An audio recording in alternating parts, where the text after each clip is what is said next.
Welcome to the Who Has the Power Radio Network, and welcome to Regional and National Issues. I am your host, Mr. Yancey, and I'm not going to take up a lot of time because if you have read I had to reschedule the show, but if you have read the title and you read the description, you know we are talking about a very, very serious subject, one that cannot be taken lightly, and one that is not worthy of just one day of conversation or even just by major media, because that's where everybody's kind of shying away from, because they're turning it into a circus, and who knows who to believe. And honestly, who needs to really be talking about it is the ones that are on the ground. I said on the ground floor, the ones that are really dealing with it, not the politicians, not the big city officials, because mind you, they don't even live in these neighborhoods. Don't get me wrong, some of them, there are some that participate or are involved, but then there's others that kind of sit back in their offices and just kind of wait to see what happens. And as long as it doesn't affect their families, then they have nothing to say about it. But today we are going to talk about police misconduct. I do have with me live in the studio, as well as live on Ustream, good friend of mine. I don't know. Can I consider you a friend? Can I call you a friend? Something like that, or at least a good associate, a good colleague. We can go with friend. Okay, well, I could get that. That sounds kind of uncomfortable. Okay, we'll go with a colleague for this time. But I have live in the studio with me, Mr. Jody Eric Matthews. Those of you know he's been on the show before. Very well known, especially in around the city of Cleveland and actually beyond. For film, as a film director, animations, special effects, web series, major movies, independent movies, some of everything. He is live in the studio with me, and actually I'm gonna talk a little bit about it because he came to me with this idea, and I was like, wow, I must be important. And anytime this guy that called me, he called me. I'm like, oh my God, okay, I don't even care what time of day it is. I'll do it first thing in the morning. No, okay. But I appreciate him for actually calling me and emailing me and asking me about doing this show. And because of how serious this subject is, I don't, like I said, it doesn't matter what time of year it is, holiday or not, this conversation has to happen. But also joining me in the studio is Pastor Graylin Stargo, who is a member of the Pilgrim. Well, actually, he's a pastor. He's a pastor. The pastor, right? He's the pastor of the Pilgrim Church of Christ of the Apostolic Faith here in Cleveland, Ohio. He's currently responsible for church administration, men's ministry, women's ministry, worship, and chairman of the Board of Trustees. He's worked for 25 years in the fire service, retiring in 2011 as a battalion fire chief. He teaches leadership, executive coaching, and conducts assessment, promotional testing, and preparation across the country. He also has his associates in applied science and fire science, bachelor's of science in organization leadership, master's in strategic leadership. That then went on to complete a doctorate of executive leadership coursework in 2012. Man, see, like people like, look, good God. Okay, see, Mike, this is probably about the most humorous part of the whole show because I got to get through. You got to introduce the people the right way, right? So, yeah. Last thing, because like I said, I don't want to continue to kind of delay this conversation because it's definitely necessary. But I will say real quick, and of course you can listen to the commercials. They'll tell you. There's a commercial that tells you even more how to stay connected. But definitely make sure you follow us here on Blog Talk Radio, at least until January the 1st when we switch over to Mixler.com. We will have a little more time, actually have more time for broadcasters. So, again, we want to make sure you go and follow us. Actually, if all you got to do is download the app. That's just how much more accessible it's going to be. Download the Mixler app. It's MIXLR. MIXLR. If you go to your Play Store, your whatever your app store is, download that and then follow WHTP Radio Network. That's WHTP Radio Network. We already actually have a show on there when we broadcasted from Stay Alive, How Not to Become a Victim, the show from, Friday, December the 5th. So go on there and check that out. And then I put away, like I said, because there's a commercial for it. So go to our website, www.whohasthepowershow.com. It's www.whohasthepowershow.com to stay up to date about everything going on with us. Our social media, our Facebook, our Twitter, our Instagram. Instagram, my email address, all that's on there as well. And then, of course, if you want to call in, definitely encourage you to call into this show today because, again, we heard enough from the people up top, and again, no disrespect to them. I think that's the only time I'm gonna say that. No disrespect, and I mean it. I mean it. No disrespect, but we really need to hear from those on the ground floor, those that are really in the trenches. The the community activists, not the national and regional. We need to hear from some community people. Some citizens that really are not happy with what's going on. In the community, I mean, just across the United States right now, because it's not just in Cleveland. We do have some serious issues that happen here in Cleveland. Hence the reason the Department of Justice was here. So we definitely know what's going on here. But then, of course, we got Philadelphia, we have New York, we have California, we have Detroit, we have Florida, and who knows how many other places this is going on until it's gonna. I'm pretty sure eventually everybody's gonna get tired. And the conversation is going to get started in even more places. So, and then not only that, I mentioned this when we talked about it before, this doesn't just affect us. This affects the world because, mind you, everybody's eyes are on the United States. Sure enough, we have dropped as far as being the powerhouse to China. We're no longer the richest country in the world. But, again, we're not that far, so people are still paying attention. So, if you paid attention, you watched the different news clips and the different videos, you've seen how the world has reacted to what's going on in America. So definitely, again, if you want to call in and give your opinion, state your frustrations, make sure it's clean. We don't do no cursing, please. There is a pastor in the studio, and I do not want him to rebuke me like, oh my God, in the name of Jesus, this man had me come on here, and these folks are acting a fool. No, we want to keep it clean. But, again, it is what it is. We have to make the conversation. You have to open up the conversation so that people can, first of all,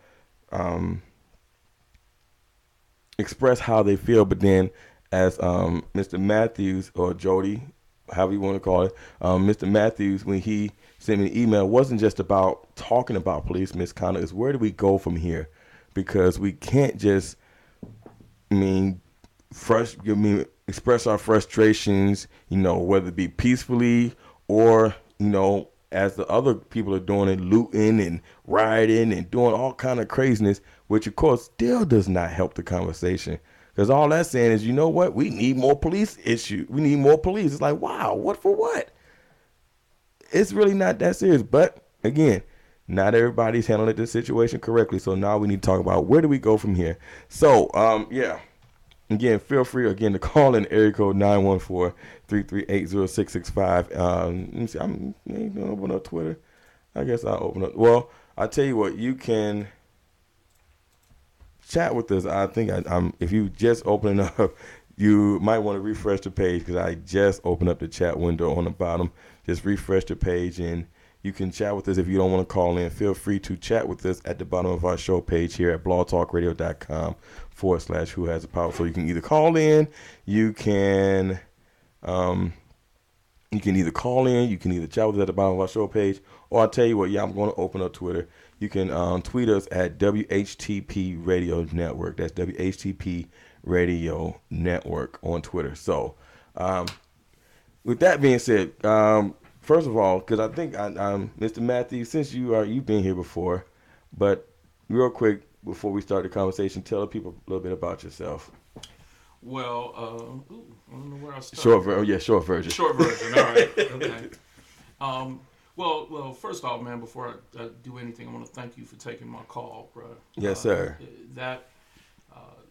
I was discussing this with Graylin, and he has some very powerful things to say. I mean, having been a fire chief and someone who interacted with police on a regular basis, but then also being a pastor, he has a very unique perspective on how there's some things that young brothers can do to kind of keep themselves keep themselves safe while they're out there on them roads, and they out just living their lives. Right. So with that being said, man, once again I want to thank you for opening up this place for us and letting us come on in here and talk. Yes, sir. First and foremost, man, I mean, I've been doing film for 28 years right now. Graduated NYU University. A couple classes after Spike Lee. I want to date myself there. Hey, right.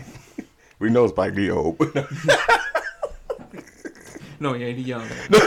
Young at heart. Yeah, we all are. Young at heart. So I've been doing film, commercials. I've done spots for General Motors, Pontiac, Chrysler. Well, Pontiac's out of business, so I don't do spots. Right. Lucky Charms. So, keep eating that cereal because that's giving me a check. Right. So I've been doing this for a while, man. I've also, spent time, trying to be an activist, trying to get out and, make young brothers and sisters aware of their situation, where they reside right now in the world, as people of color. So that's the short version, man. I don't want to get too. Right, and not only that, because we also talked. I mean, I personally, we'll probably spend like the first half hour, just kind of talking a little bit. But because when we talk about this situation or this conversation as far as police misconduct, I did see a while back, down at, was it Channel 8? Channel 8, yes. Down with Laura Cowan and with the conversation surrounding domestic violence and sexual abuse. And real quick, because I haven't had a chance didn't really get a chance to talk to you about that. For you, first of all, what was the impact of that conversation, and just moving forward, what needs to be done to kind of either prevent it or educate everybody about that? Well, first off, that experience down at it was Channel 5. Channel 5, okay. With Danita Harris, and that was unbelievable, man. It was unbelievable to be there, to hear some of the stories. My good friend Joey Ruffin was on the show, right? And he talked about the abuse he suffered. Mm-hmm. And I don't know how many guys know Joey, but Joey is a big man. Oh yeah. Okay, so that kind of throws out all the cliches of being small, of being powerless. I mean, this is a big, powerful brother, and he suffered, domestic violence. Mm-hmm. So I think that kind of goes in the hand there of showcasing for us as a people that we all collectively have problems, and that kind of ties back into what we're talking about tonight. Right. Collectively, we have some issues we got to get right. Mm-hmm. Our violence towards women, violence towards people of color, violence towards the poor, the sick, whatever it may be. Those are some of the things that, whether you're talking about domestic violence or you're talking about misconduct with the police, mm-hmm. they all kind of share the same root causes, it seems like. So that experience down on Channel 5, man, was very, very powerful. I was very blessed to be there. Danita had an extraordinary, way of kind of digging between, lines and letting you see what was actually going on. So, and I do believe, like, if you go on Channel 5, I think on their website you probably can review it or something like that. So. Honestly, I don't know. I haven't heard anything else about it. Then again, I was trying to run a broadcast at the same time. I was trying to run a broadcast while I was in the middle of a broadcast. But no, and probably that is a possibility. If you go to, was it News 5 or something like that, news5.com, I believe that's the website. You can go in there and check that out. Pastor Stargirl, I got to talk with you. I guess let's go with the good part first. I mean, then again, we could talk about, you have a great, for everything that I got through. And of course, we're going to talk more definitely about your experience with, as a battalion fire chief. But you are related to, he put, hey, look, the man put it in the bio. He told me, so I was like, hey, that gives me at least a little bit of notoriety. Who are you related to? Willie Stargell. Uh-oh, hold on. You got the wrong, that's a different mic. Yeah, that's I turned that microphone accidentally. Okay, there you go. Okay. Yeah, give that microphone. There you go. The late Willie Stargell, who played for the Pittsburgh Pirates. Wow. And you said that in Cleveland. Yeah, yeah, yeah. Willie Stargell, his family, Mm-hmm. and he was a phenomenal person, phenomenal athlete, but he was just is such a jewel off the field as well, and a gentleman. So I Mm. remember going to Pittsburgh several times a year doing when I was a little guy, and Right. I remember going back, even his mentor, which was Roberto Clemente, Mm-hmm. and so yeah, yeah, we definitely were family. Right. I'm about to say that a lot of people ask, or some people assume, when you're related to an athlete, all life is great. I don't know. I guess more of from a financial standpoint, most people think that. But honestly, is that even a factor? Because I'm not. I have some family members that are like related, well, that are in music or whatever, because I come from a musical background. But as a family member of an athlete, what was that like for you? I mean, was it really just about family? Did that even factor in that he was a baseball player or? Not really, not really. He was because he was a regular guy, Mm-hmm. and just happened to be someone that was related to you that you knew played baseball. That was their occupation, Right. but that wasn't who he was. Mm-hmm. But I'm a regular kid that grew up in the inner city of Cleveland, graduated from East Tech High School, Okay. and so So Phyllis Cleveland and all them, huh? oh my goodness, Okay, that's my councilwoman. Right. Hey, that's my buddy. Was it? Oh yeah. Was it Phyllis Cleveland and Andrea Gray and some of yeah, them names sound familiar? Yeah. But they probably look no. that was They, that's a little young for me. Oh, okay, yeah, that's your class. Oh, okay, I'm sorry. Okay, okay, all right. Well, let's talk about church wise. Like I said, we definitely want to get into the conversation a little bit later. But I want to because got to find out who we talking to as a pastor. Well, first of all, what got you into ministry, man? That's a good question. Um, I grew up in the church. My mom and dad were at the church that I currently attend, so I've been there my whole life. Wow. And so they were. My mother was a missionary, church mother. My dad was chairman of the board of deacons. So that was our life. Mm-hmm. And so I grew up there, assisting. I grew up there, and then we have a phenomenal leader now, Bishop James A. May. And as a teenager, just assisting at the church, whether it was cleaning or kind of as they used to say back in the day, do whatever your hands found to do. Right. And I had a pastor from Columbus, Bishop Thomas Burns, told me, he said, son, if you ever want to be blessed by God, be of assistance to the pastor. Don't be a yes man, but be assistance to the pastor. Right. And so I tried to be of assistance, kind of like in the Old Testament when the two men lifted up Moses' hands Right. to make Right. it easier for him. And so uh, that's what I tried to do. I never, in my wildest dreams, ever thought about doing anything other than it was in my mind it was be a deacon. That was following dad's footsteps, Right. and so I was able to achieve that. But one thing led to another, and even though I retired, the Lord has kept me here Mm-hmm. because I was opting for warm weather. I kind of, Well, kind of you weren't taking your talents to South Beach, were you? no, no, no, no. But I definitely was opting for warm weather ministry. And Okay. but the God has kept me here, and so I have a phenomenal leader, and I get to uh, s- serve with some great people. I get a chance to serve with people in our church. The way the church is divided, there's a pastor over everyone whose last name begins with A to M, and then Mm-hmm. another pastor over N to Z. Okay. And then that pastor, Pastor Michael Ward, is over outreach, evangelism, and things of that nature. And Mm-hmm. so doing that took quite a bit off of Bishop May's shoulders. Okay. But again, it was nothing I certainly never aspired to, because I saw the long hours and all the toiling that Bishop May did. Right. So that was never in my. Wow. But you're here now, and that's important.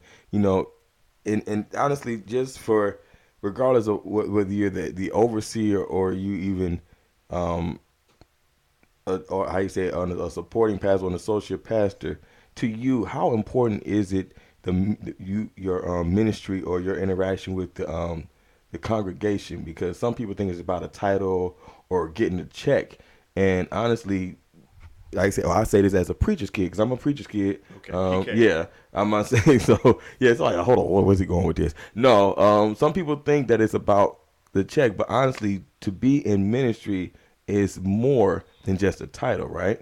Oh, absolutely. What most people, when they see the mega churches, which normally to constitute a mega church means you have at least 2,000 members. Mm-hmm. But the reality is, most churches have less than 100 people in them.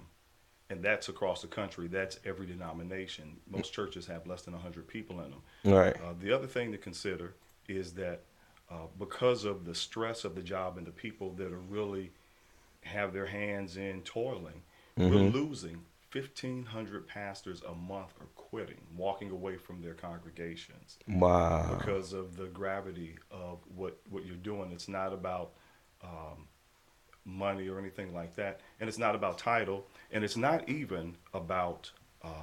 You want people to be great preachers, but what you see in the pulpit is only a small portion. They don't see the studying that's involved. They don't see going to the hospital. They don't see uh, the calls at 2 and 3 in the morning and all of those things. Right. And a lot of times people get hyped on the fact that someone is a good orator. Mm-hmm. And the problem is when you look at ministry, ministry is about selflessness.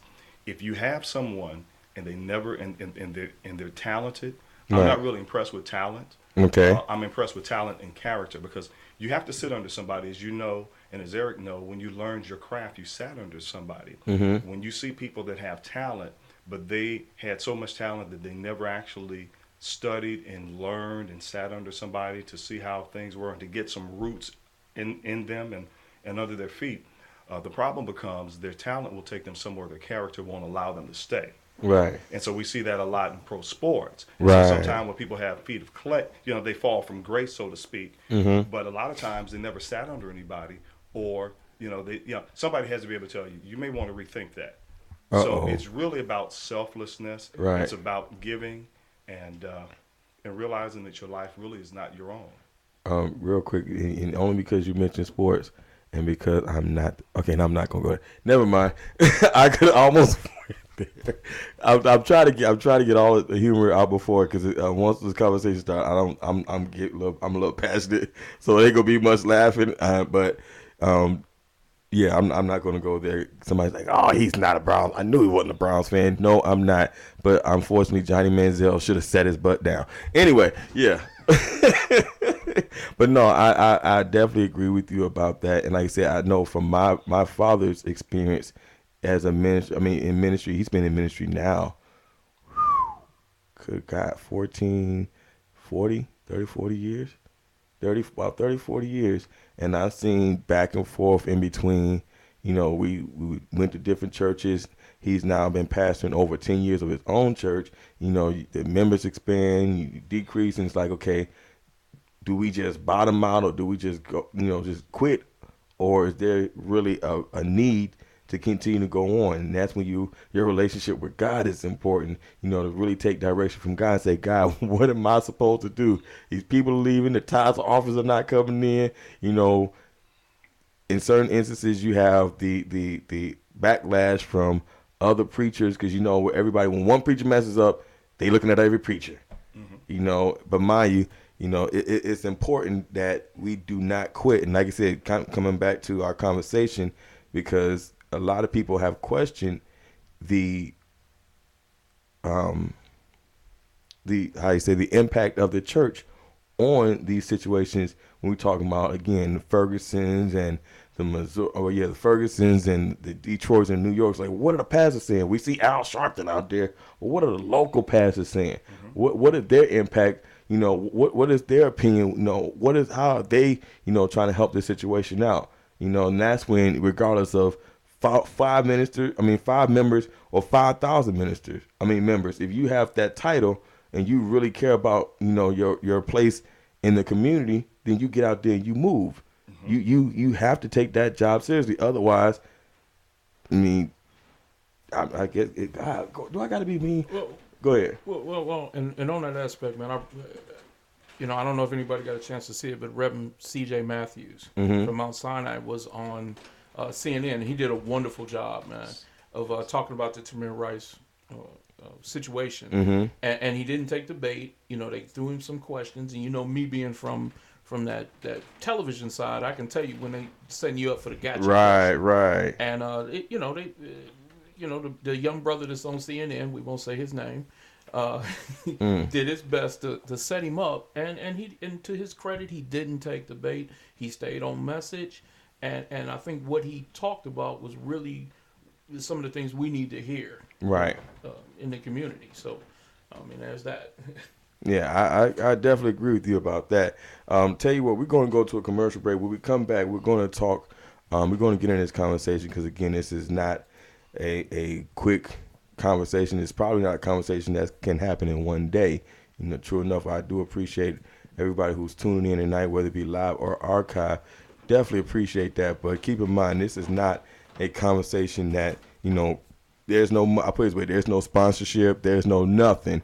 This is because we can't watch our young men die. We can't watch our women die, our young ladies die, and those who are responsible, nothing happens to them. It's like, okay, hold on, wait a minute. Now, if I go out there and do that, I'm on death row. But now, here it is. You have video evidence, but they walking free. Tell you what, that's why I gotta go to commercial. I gotta get myself together. We gonna go to commercial break. When we come back, again, actually I forgot to tell you, we are live on Ustream as well. Definitely go to ustream.tv and look for WHCP Radio Network. So you can either listen to us on the radio or watch us live in the studio. But when we come back, this again is regional national issues. We're talking about police misconduct. And I have Jody Eric Matthews and Pastor Stargell live in the studio with me when we come back. So stay tuned.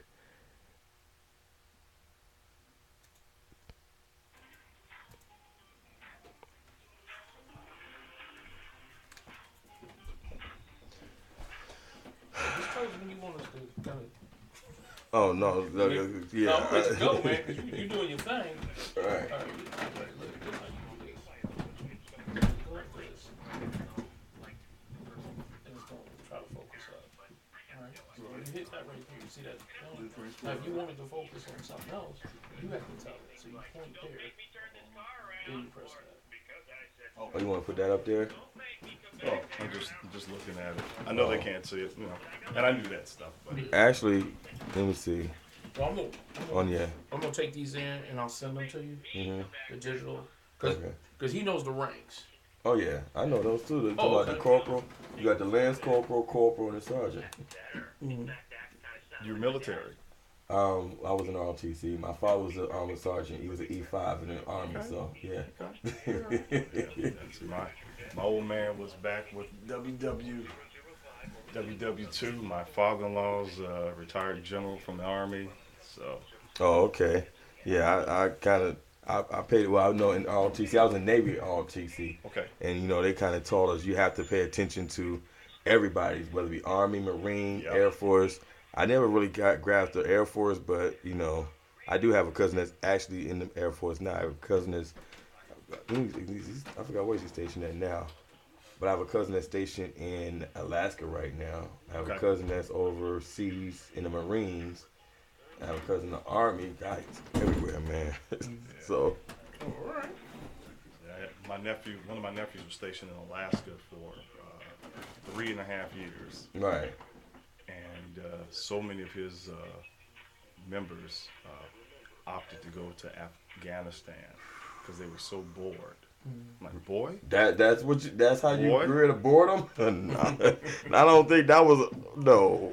But there were some guys that I worked with on the fire department that a couple of them had been sent to Alaska doing Vietnam, and all but 2 of them volunteered to go to Vietnam because they were so bored being in Alaska. Mm-hmm. I think, do me a favor, what's it? Turn one of those which one of those microphones is still on?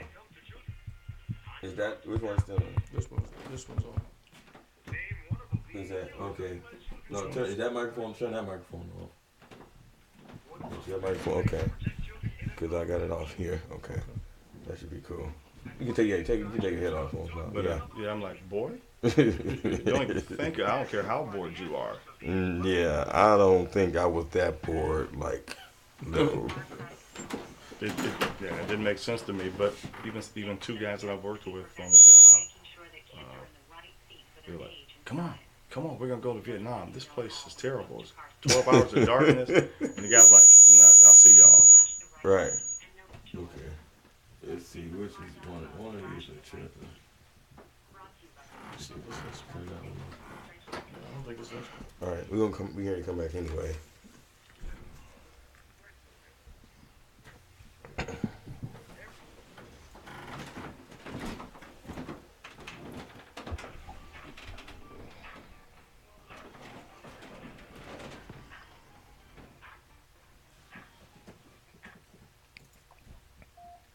And we are back. We are back. And again, this is Regional National Issues.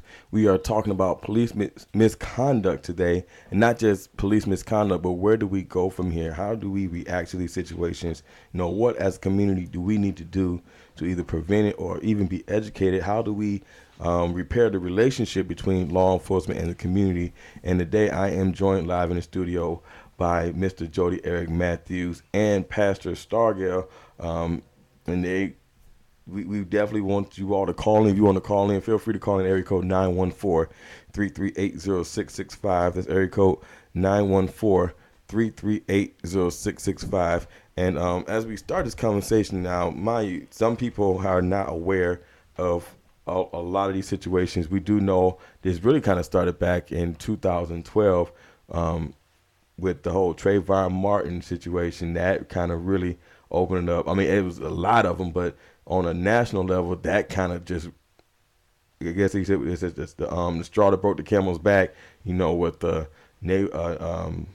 neighborhood watch captain, and then it went on from there to because it was the stand your ground law, and then everybody wanted to stand behind that, and then here comes these police officers going at it. I mean, doing what they're doing now, and you know, just some of the names that you need to be paying attention to. And again, we'll probably be mentioning throughout this conversation. Michael Brown. Michael Brown is at Detroit. St. Louis. No, I'm sorry. St. Louis, Missouri. Ferguson. I'm sorry. But you got Michael Brown in St. Louis. I'm sorry, Ferguson, Missouri. Then you got Eric Gardner in New York. You have Darren Manning, which most people don't even remember, which was in Philadelphia now. And I think the only reason why they don't remember him is because he wasn't dead. Mind you, everybody else we're talking about were killed. Yeah. But even with Darren Manning, I had to mention him because was a scholar. This is an A student. Yes. And unfortunately, he was illegally searched or illegally frisked, and in the process, one of his testicles were ruptured. Now this young man is scarred for life. And I mean, true enough, God is a miracle worker, but there's some things you can't just, you can't come back. Right. Yeah. And unfortunately it was at the hand of law enforcement. This wasn't another civilian or wasn't black on black crime. This was a police officer who frisked him. I believe they said it was a female, wasn't it? Was it a female? I'm not sure.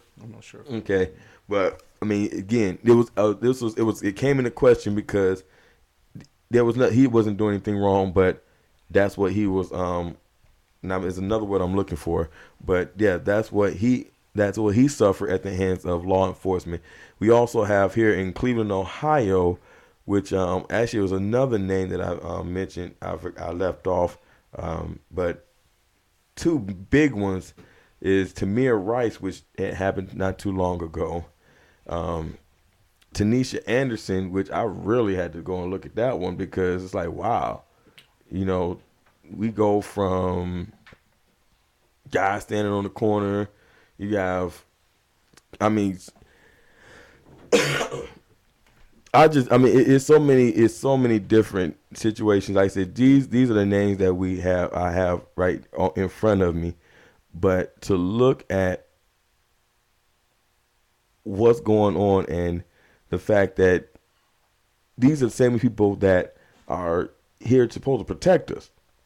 Everybody uses the term serve and protect, or I mean, I know this. At least, I mean, I guess in general you think of police as serve and protect, but unfortunately, it's not what it looks like. So my first question, to you all, whoever chooses to answer first, and I guess let's start from a personal opinion first. When you first started seeing these situations, what was the first thing that came to your mind?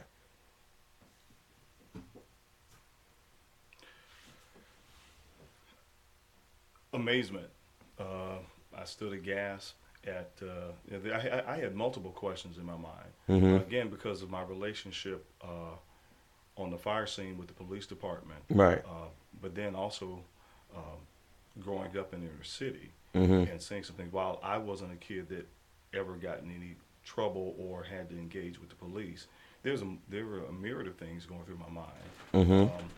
You know, where the adults, in some of the cases, you Right. know, a lot of things went back to back in the day when I was a kid.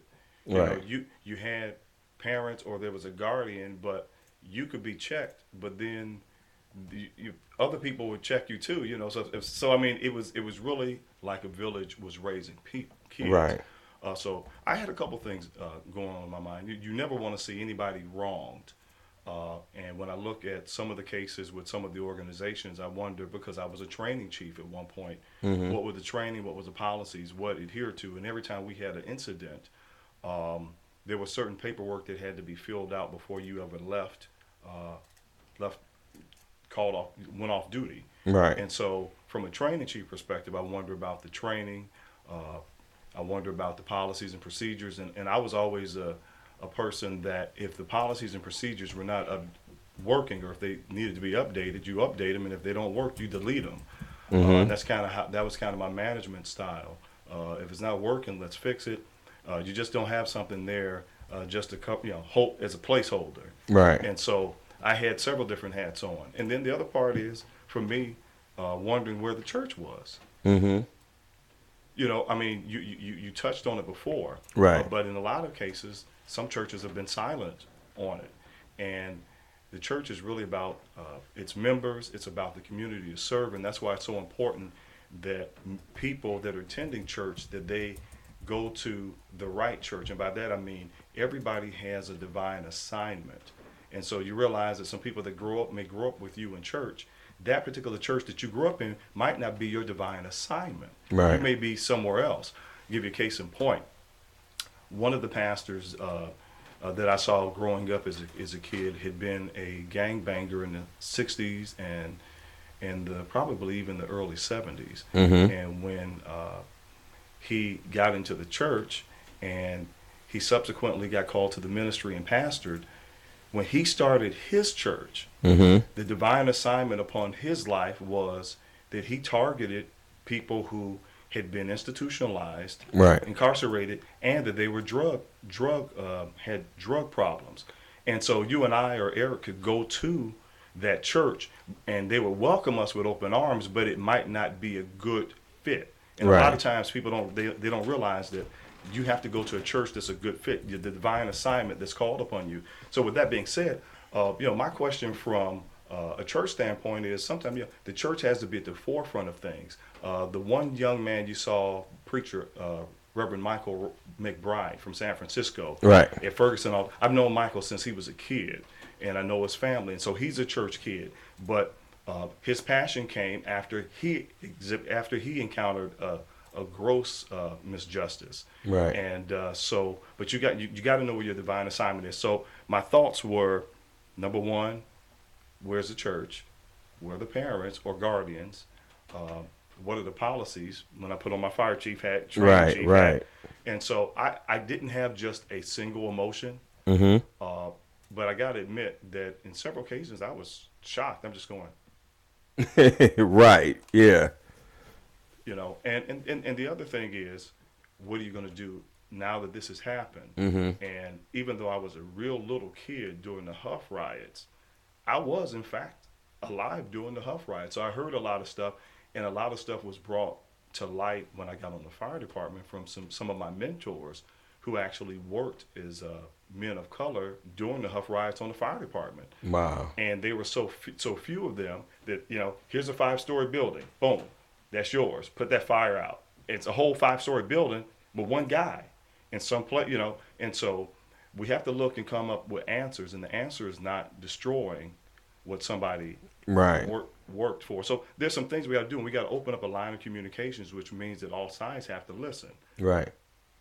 Right. Mr. Matthews. Well, I think I'll take a surprising approach to this.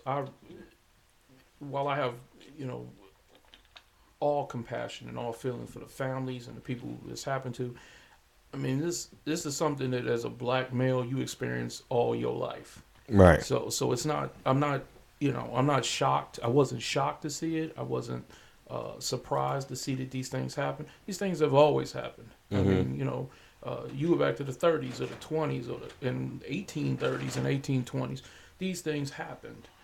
So I would have to say the one word I felt, sadness. Wow.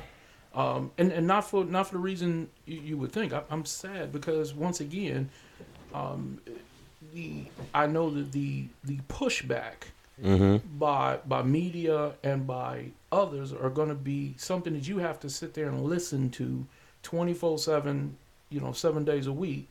When they start off by first off leaking the criminal background, or questioning the criminal background of these kids, or whoever it may be. The first thing they do is start a campaign to say to you, well, they deserved it.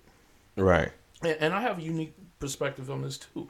I mean, about 12 years ago, I spent time with National Geographic as a cameraman. Right. And I spent a year traveling through Africa.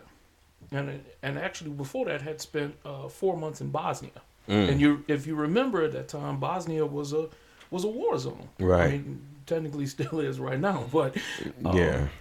And I saw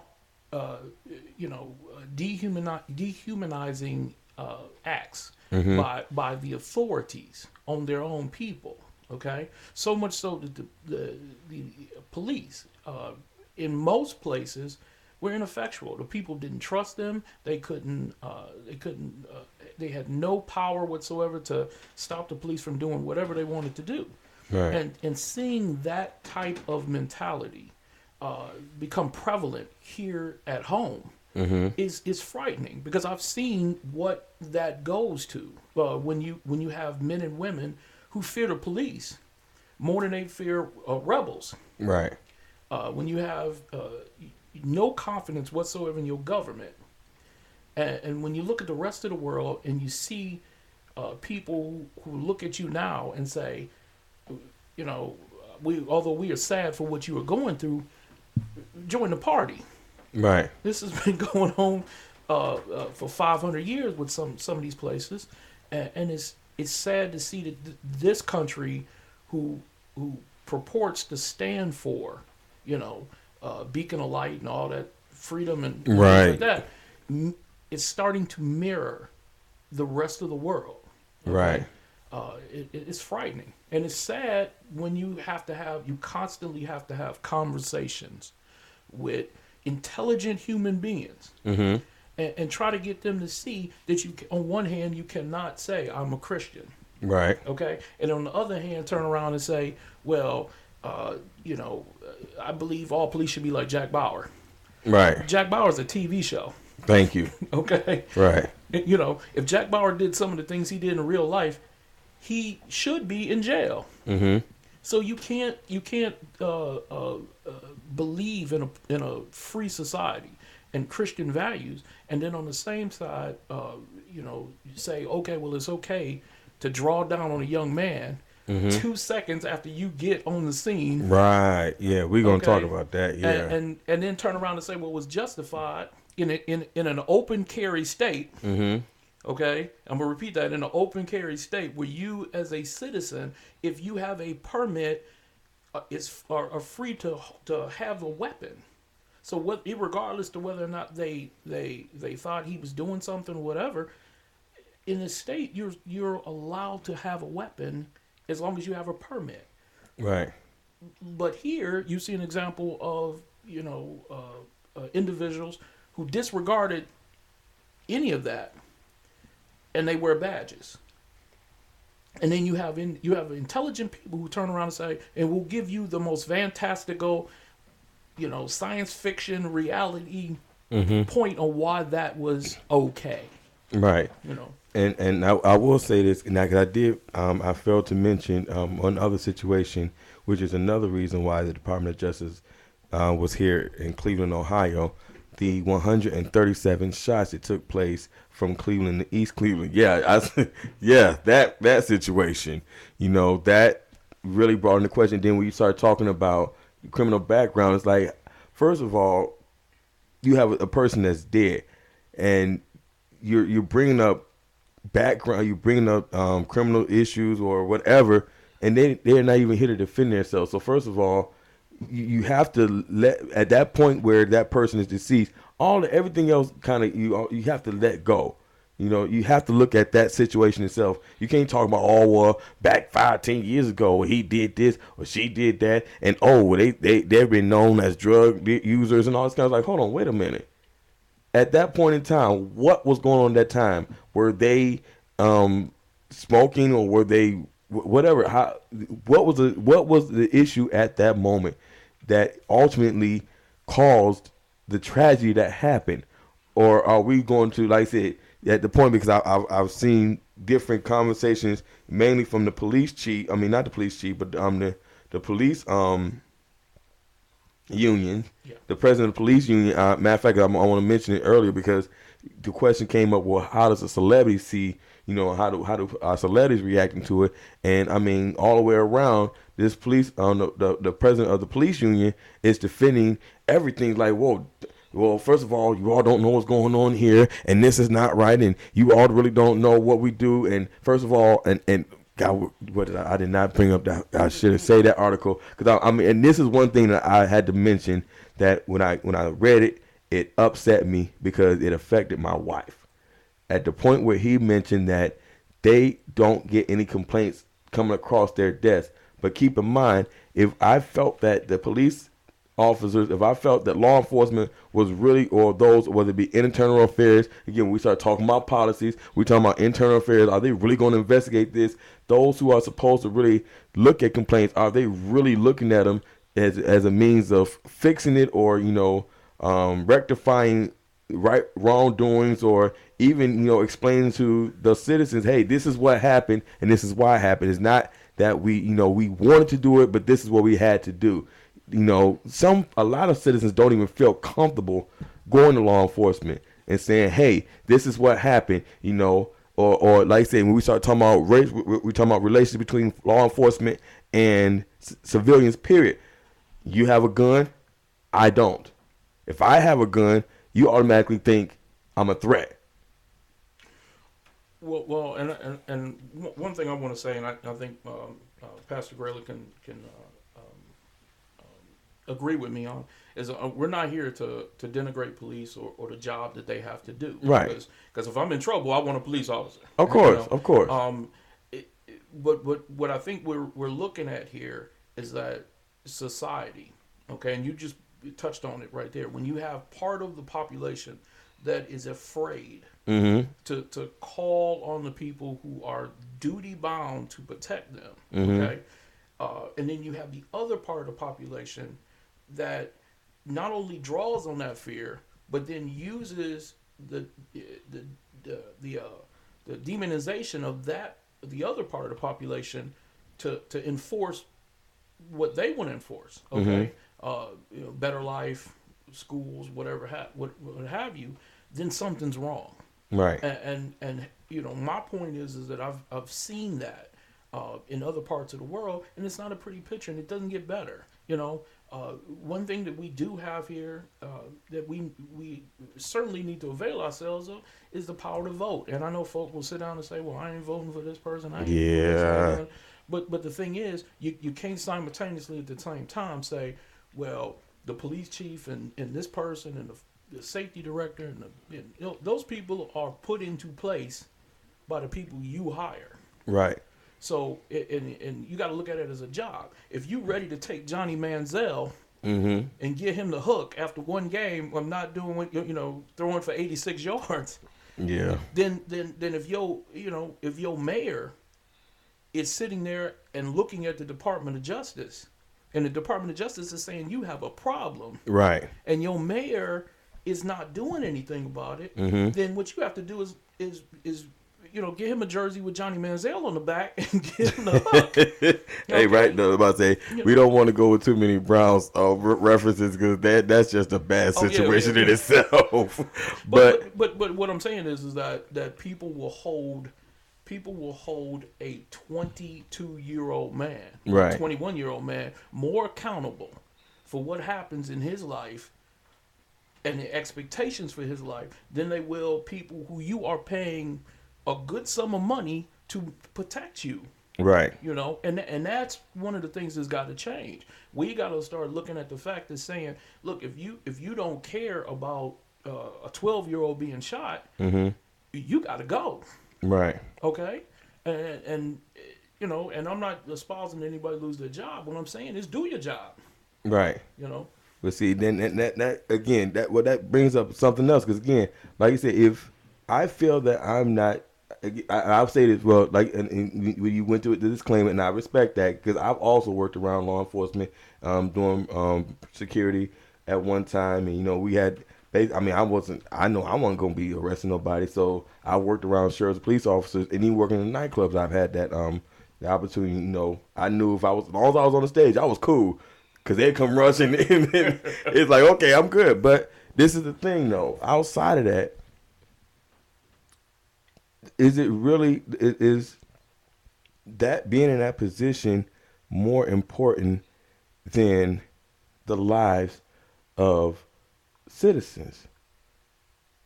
That's what I'm looking at, and if you want to help me, if you give me a chance to explain it, because mind you, again, like you said, when you're talking about the mayor, and I did see the video of what happened at City Council when Councilman Jeff Johnson made a request to the mayor's office. I won't say almost like a demand, so to speak, for the city of the administration to do something.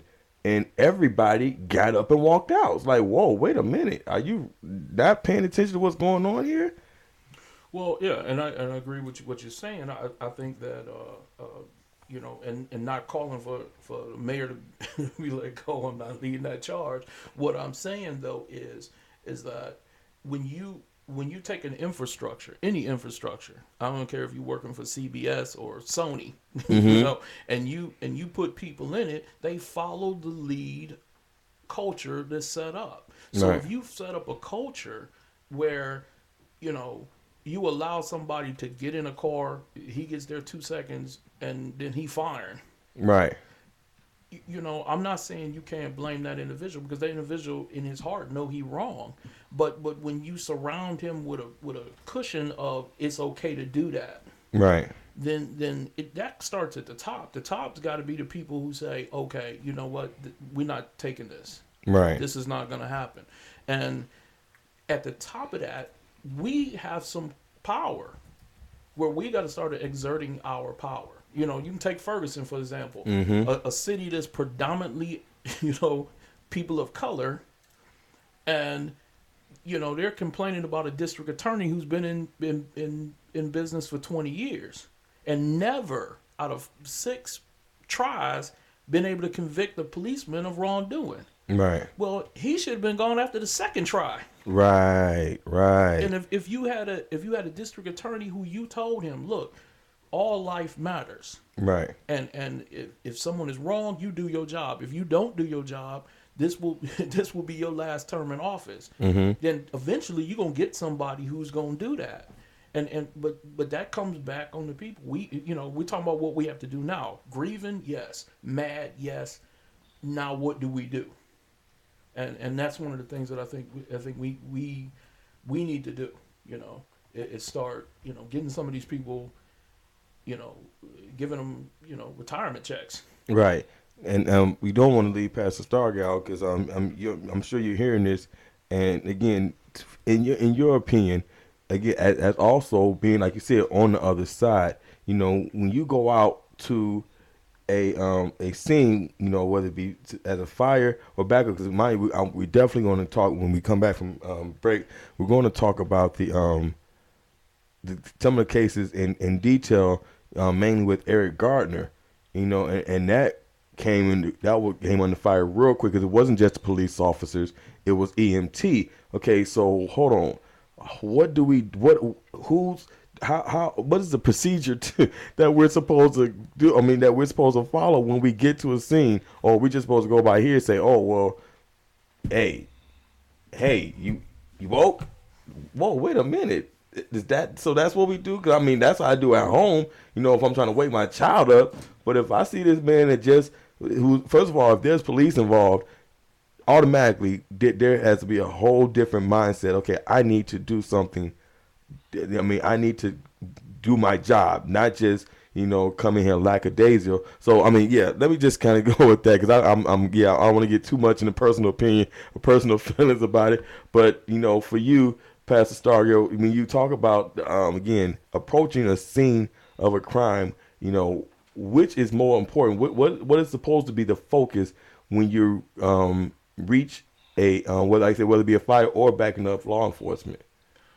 Well, a couple things. When you go on an emergency scene, and in my organization, the police department almost always responded with the fire department. So if it was a fire, if it was an explosion, if it was a medical call, uh, the mindset by and large of most people that are running on the rescue squads, the EMTs and paramedics, and even the firefighters, what you teach them is we want you to treat whoever it is, whether they're on the south side of the tracks or they're on Sugar Hill. We want you to treat them like you would the person you love the most. Right. So the question becomes, in any of those instances, so with the medical attention, did they treat that person like the person that they love the most? Uh, Eric talked about it a little bit. One of the things we got to look at, whether it's police, fire, EMS, or even the church, somebody's got to be the voice of conscience. Right. And whenever you look at an organization, I don't care, and this is the academic part of me, the doctoral side. One of the things I do with consulting is, if you look at an organization, if I'm brought in to analyze the organization and they want to right size it, the first thing you got to do is understand the culture of the organization. It doesn't matter what the strategy is. Culture will eat strategy for breakfast every day. There you go. And so if you come in and we have charts and graphs and all of this, and we're going to do this, and you have no idea what the culture of the organization is, it's not going to work. Right. And so in order to really get some resolve, get the proper resolve, you've got to get to what they call the root cause. Right. And that is really understanding the culture of your organization. If the culture of my organization is this, then I have to acknowledge that. The first thing is, if you got a problem, you got to first state the problem. Right. If the culture of my organization is it's lackadaisical, if the culture of my organization is we need to focus more on training and career development, if the culture of my organization is, and we see this sometimes in churches, that people don't want to let go.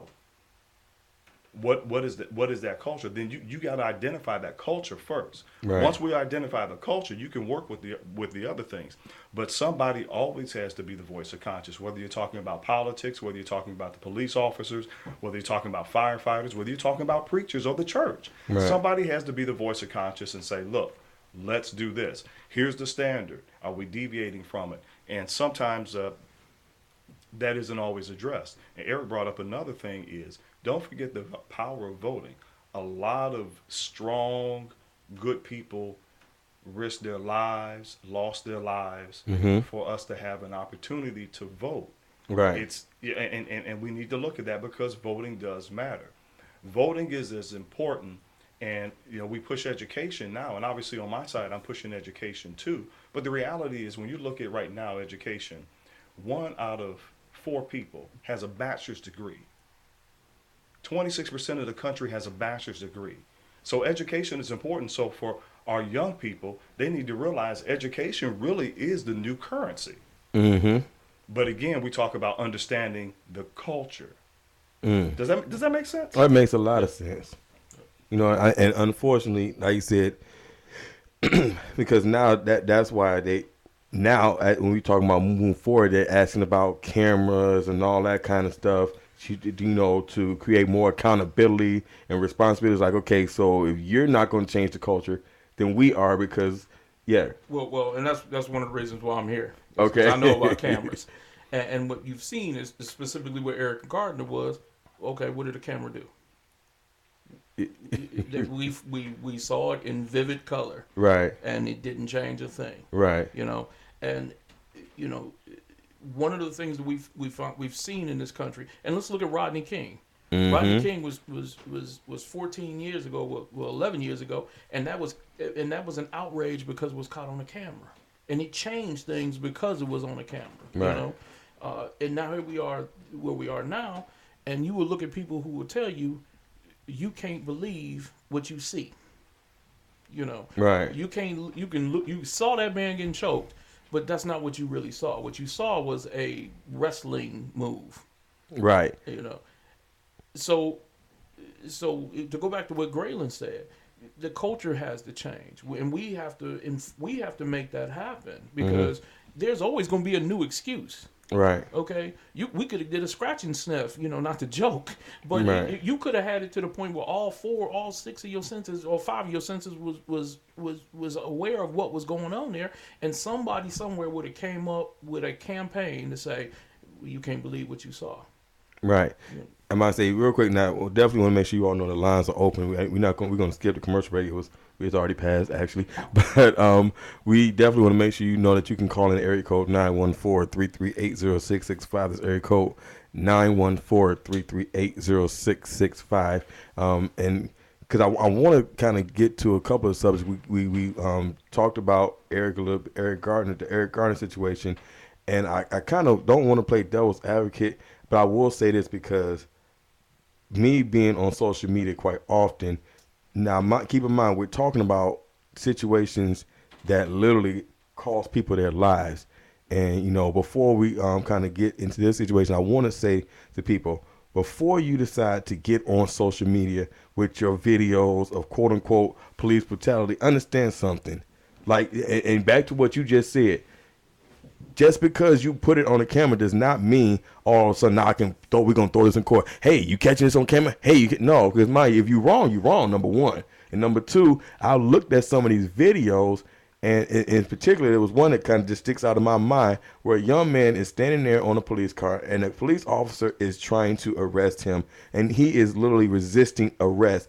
And then the police officer backs off, and he's saying the police officer, he's there going back and forth with the police officer, and now he sees the police officer pulls out his taser, and he's taunting him to tase me, and then all of a sudden when he tases him, of course we automatically know that when that bolt hits you, I've seen it in multiple videos, your body goes stiff, you hit the ground, now everybody wants to scream, police brutality. Oh, you ain't had to do that to him. His head is bleeding. First of all, if you look at the whole video, if you had just stood there, put your hands behind your back, and allow the cop to arrest you, boom, it would have been done and over with. Now you want to create a spectacle, and it's not, and it wasn't even warranted. But at the same time, like I said, getting back to, I had to put that out there because I'm tired of seeing the Facebook videos. Well, no, I'm with you, brother.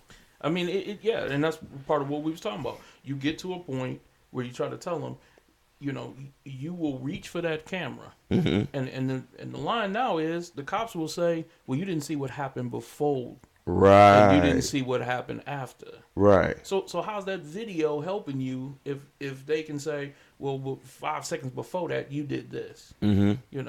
It's a tool, use it, but then also know what you're doing.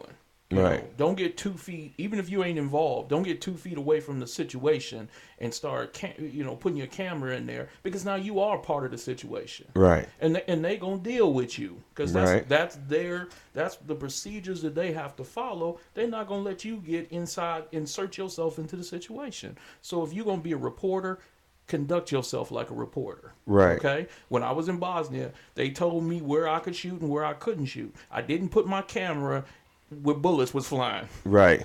Okay? Because I wanted to go home. Amen. Okay. Am I saying? And just so you know, 'cause again, and that was another thing that I've seen in some of the videos. People get mad all because the cops say back up. There's a such there's a certain terminology or a certain crime called obstruction of justice. And honestly, if you want to, like you said, you got to know your distance. If you want to be first of all, we in this business, we have to know we know our limits. I'm not going to talk to just anybody. I can't just ask certain questions. You know, I've gotten then again I've gotten some missed some interviews because people first thing say, well, "What you gonna ask me?" I'm not gonna ask you that. I'm not stupid. I've been in this business now for you said 30, 40. No, I'm sorry. I'm sorry. No, I'm messing with you. Ouch. 26. I'm sorry, 26. But no, I mean, even with the 10 years I've been in this business, I'm smart enough to know that there's certain boundaries that you cannot cross. And again, a lot of these people are crossing them and then wondering why they're being dealt with the way they are. But again, this kind of because I want to really kind of break down a couple of these situations. And again, definitely want to come home because, like I said, we got the 137 shots. And matter of fact, let's start with that. Let's start with Cleveland because we do have the other situations that are very well known. But we have three situations here in Cleveland that really kind of shook everything up. Number one being, like I said, the 137 shots. Um, I guess we can also mention when it came to the Seymour cases, because the Department of Justice was here for that as well. And then you hear him with the Anthony Sowell situation. But then most recently, Tamir Rice, again, when you mentioned the 12-year-old, and for those who don't know, I'll read you just a little bit. And yes, I am getting it from Wikipedia. I couldn't find the actual article because, yeah, everybody hates Wikipedia. I know. But the shooting of Tamir Rice, a 12-year-old African-American boy, occurred on November 22nd, 2014 in Cleveland, Ohio. Two police officers, a 26-year-old Timothy Lohman and a 46-year-old Frank Garnback, I'm hoping I'm pronouncing his name right, responded after receiving a police dispatch describing a young black male brandishing a gun at people in a city park. The officers reported that during the confrontation, Rice reached towards the gun in his waistband. Lohman fired two shots within 2 seconds of arriving on the scene, hitting Rice once in the torso. Rice's gun was later found to be an airsoft replica. Rice died on the day of the shooting. His death has been ruled a homicide by a Cuyahoga County medical examiner. Now, just in this case alone, because I mean, there was a multitude of questions that came up. First of all, why was that the first reaction when they first got to the scene to shoot? I mean, and like you said, now, and I don't know how much of the procedure is the same in between police and fire, but when you first get to a scene, what is the procedure when you on your way there? Well, the first thing they teach you is check to see if the scene's safe. With the police, it's a little different because they're going in. They typically go into unsafe Right. scenes. The first thing that came to my mind was there was a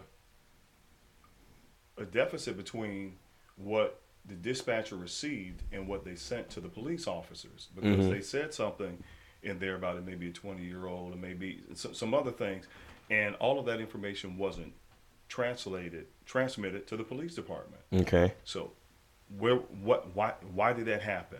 Where was the downfall? And you have to look back at every part of it. And they do in most organizations. I'm not sure about Cleveland Police Department, but I would suspect that they do. Most organizations, when you have an event or you have whether it's a fire, whether it's some large scale incident, you have what they call an after action review or post incident analysis, and you look at every step. And so right off the bat, you look at the dispatch, what the caller said, it might be a toy. That was never conveyed to the police department. Wow. So if we don't follow even the basics, you could have horrific outcomes when the basics aren't followed. And again, I don't know what happened there, but when I watched the news, and listen to the tape there, this person said, "Well, it might be a toy." That information never got to the cops. And so, the thing that I do look at was, and like you said, the one guy got out, one cop got out, and he shot Tamir. But when you look at the driver took what they call a defensive posture and got behind on the left side, right by the trunk. Right. So in my mind, I'm thinking, okay, he's thinking something there's some other stuff that's going on. Right. And so, but again, you see how that one lapse of information Right. changed the whole skew. If they know that somebody's going, well, it might be a toy, as opposed to, it's a 20-year-old, possibly 20-year-old person, and that just added fuel to the fire. Right. If that makes sense. That makes a lot of sense, and mainly again, unfortunately, and that is, keep in mind, and I have to mention, because majority of these situations, actually every last situation we're talking about does involve a African American. Again, most of these are males, but we do have the one situation that I was going to talk about next in regards to I thought that did pull it up. Tanisha Anderson, who by medical diagnosis is a schizophrenic. So again, we talk about how you dealing with situations, and true enough, it's not possible to tell it's not kind of hard to tell through a conversation through a dispatch or however the communication, or however the information is dispatched. Whatever the communication was, that hey, this is a possible schizophrenia. You don't know that, Right. But at the time that they decide to when they approach a scene, it's like, okay, do we just go in? How you say? What was the other? It was a famous TV show, but you don't just go in gung ho. Oh man, I'm about to go in, just make it happen. What's that? Well, and I know this is a larger picture, but I think what feeds into this, man, is that you have to understand that the majority of white people in this country have little to no interaction with people of color. Okay? Right. What they know of people of color is off TV. Right. Okay. So when you have a culture that for the last 20 or 25 years has demonized people of color by showing them as being crooks, as being criminals, as being the worst people that you'd ever want to meet, then that feeds into that shoot first mentality. Right. Okay. So I'm not gonna ask questions of you as a black male, because what's in my mind is, you know what, he's gonna shoot me. If I don't shoot him, he's gonna shoot me, because that's what they do. Right. So you don't get, when I first saw with Tamir Rice, what I saw was an officer who, for whatever reason, didn't stop to think this is a human being. This is a 12-year-old kid. Mm. And if it had been in, let's say he was from Independence, let's say that same episode would have happened in Independence, I severely doubt he would have jumped out of that car and fired first. Right. Whether or not he was 100 feet away with a bullhorn and they got on that little thing, and said, hey, put the gun down. Right. There was so many steps before they pulled up. And to go with what Graylin was saying, yeah, okay, we can say that the dispatcher didn't do her job. Okay? But the officer who was driving it is a veteran. At what point don't you pull up and say, hey, and we see this on TV, with shows, you see people pull up and they say, hey, put down the gun. Right. Where was that opportunity for them to tell the young man, put down the gun? Mm-hmm. You pull point blank up on somebody. If he had a gun or he didn't have a gun, you have no choice. The first time he makes an overt act, Mm-hmm. or act you consider to be overt, you gonna meet that with force. So Right. they had already put themselves in a situation where their only recourse was force. Right. By the proximity. When I look at the proximity, they had already made up their minds at that point that this was going to end in force. Right. You know. Well, see now, and true enough, in what the Tamir Rice case, yeah, that was evident that's why they did that. But then in these other cases that we mentioned, again, we go back as far as 137 shots. We talk about Eric Gardner. We talk about Michael Brown, and again, that was a sticky situation in itself. But even with, like I said, Tanisha Anderson, Eric Gardner, Darren Manning, there was no there was no weapon present.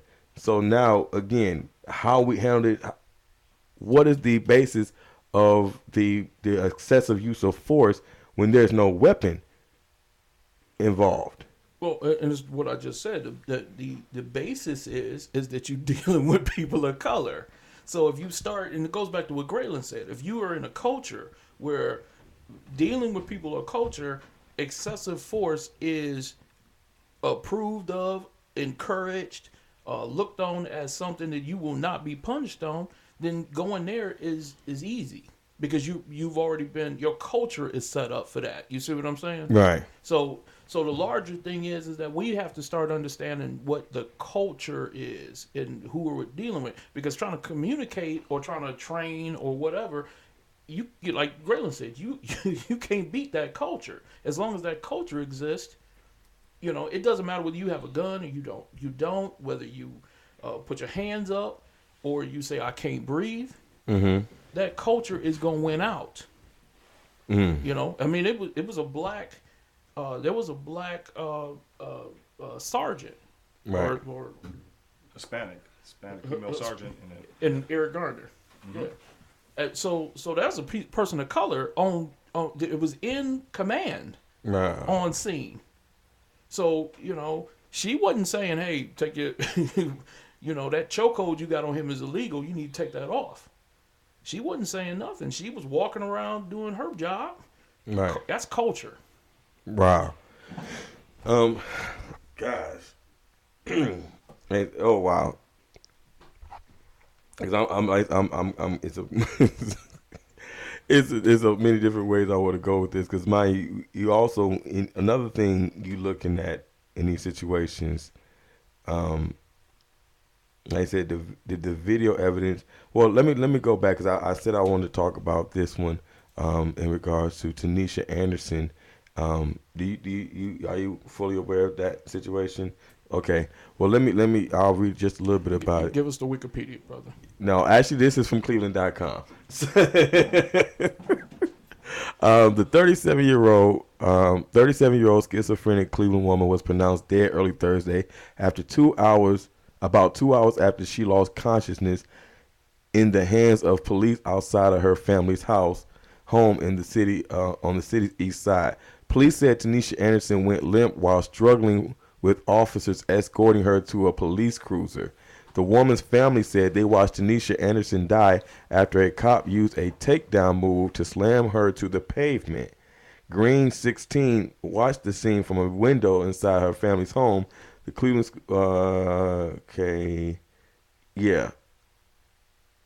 police were called to Tanisha Anderson's home on the 1300 block of Ansel Road about 10:50 Thursday. It was the second time the family called police that day to report Tanisha Anderson was disturbing the police.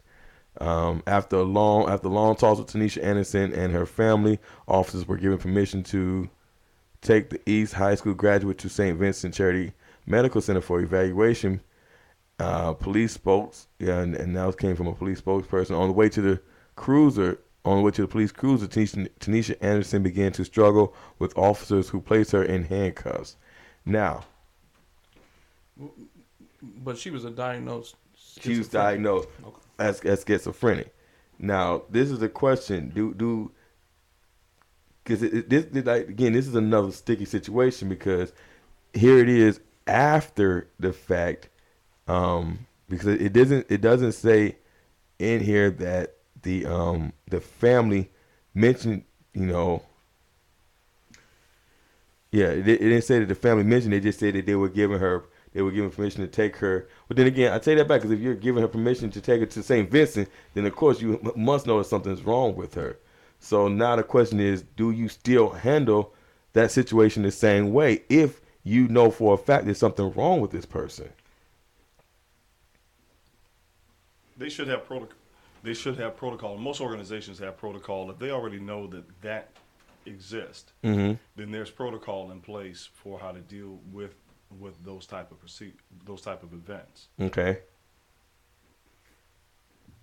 you know, I just think it goes back to what what we've been saying.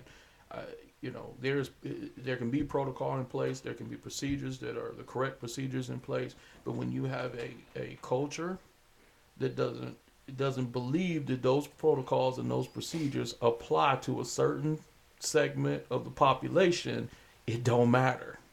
Okay, so if you're living in Seven Hills and you get the call that your schizophrenic daughter, a schizophrenic daughter of someone needs you to take them to the hospital, those protocols and procedures kick in. If you're on the east side of Cleveland, hmm, you know. So I think that once again it starts with uh, mandating that people start to follow those procedures, and you have to have consequences for that. And if you don't have consequences for following procedure, you have anarchy. Mm-hmm. And what you see, I'm telling you, like I told you in the first segment, I've been there. I've seen it. I've been in places where people were more afraid of the police than they were from the 14-year-old kid with an AK-47. Right. Okay, so we are headed down that road, and not just for people of color, but for all people. Okay, when you start to get allow an organization or any entity to understand that it can trample, procedures and policies and rules, and they don't apply to them, they are going to do that. Mm. And that's I mean, anybody who doesn't believe that it's not gonna shoot its way up the tree, you don't follow history. Right. And well, another thing, and because we are going to take a break in a few minutes. I have to at least get two in, if not three. But and when we come back, we're going to talk about again when we talk about moving forward. There has to be some kind of education, like you said, a culture change, a voice amongst not just us, but even those that are in power, not from to stand back and say, oh well, hey, we're gonna try. It's more about doing, because I'm one of those action people. We can talk all day long, and true enough, yeah, somebody said, well, you talk for a living. Yes, I do, but that's not the point. Eventually, I do get from behind the microphone. And actually, I can't mention it because it's not the conversation, but there's a petition now in regards to education that I'm involved with right now. I actually got my name on. I was shocked to see it. I don't like seeing my name on stuff, but anyway, the thing is, we have to stop just talking about it and really putting things into action. And I definitely want to talk about that.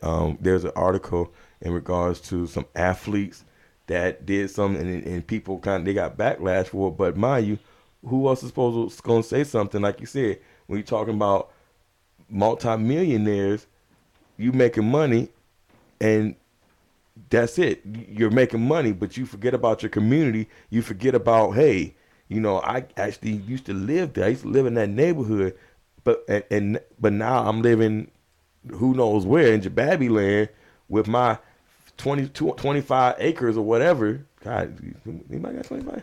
Too much? Okay. Anyway, but the thing is, you're living out there and you're living comfortably, but you forget that, again, people are steady suffering.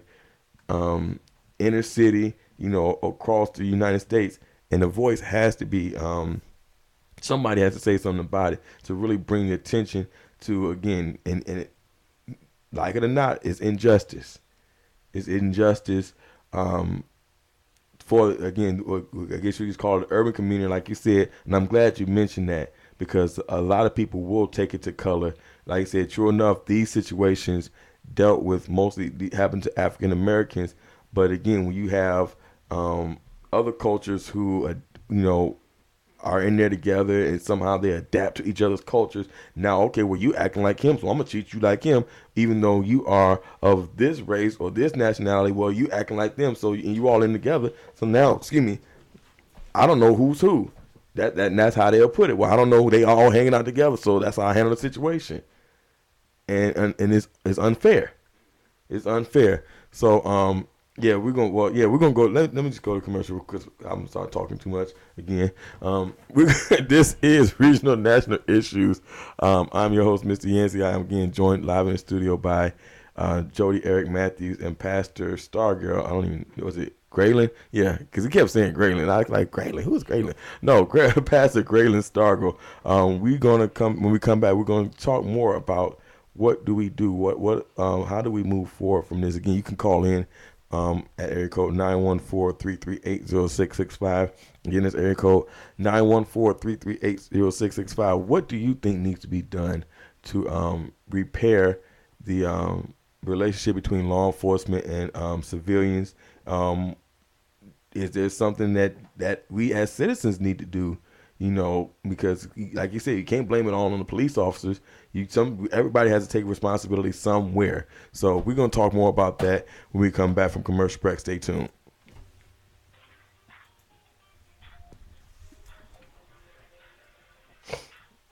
Yeah, because you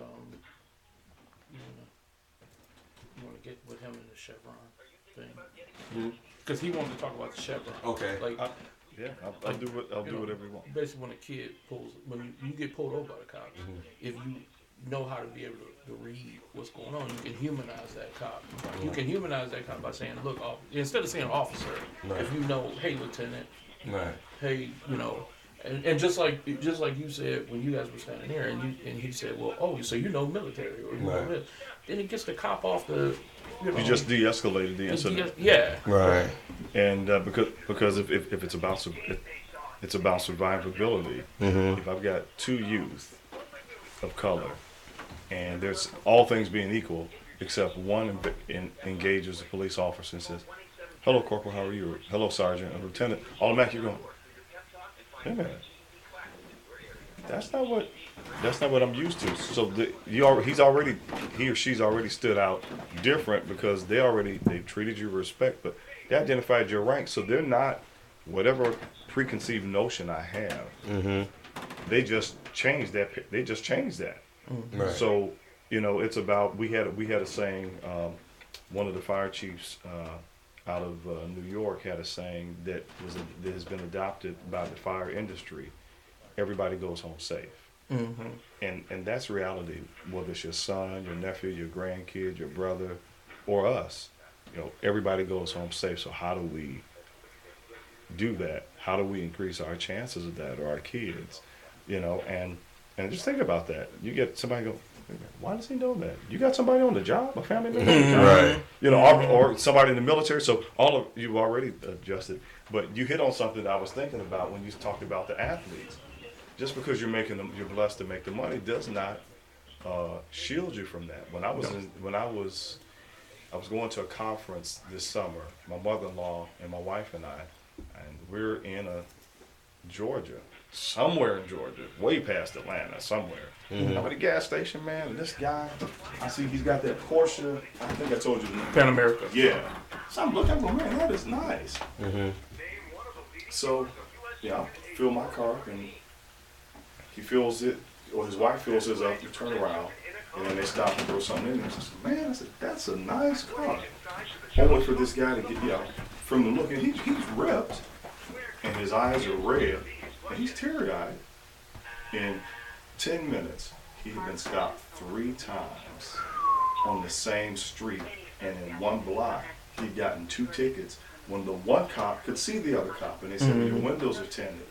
He said, but I just got a ticket for this. I couldn't have possibly. You can see the cop right there that just gave me a ticket.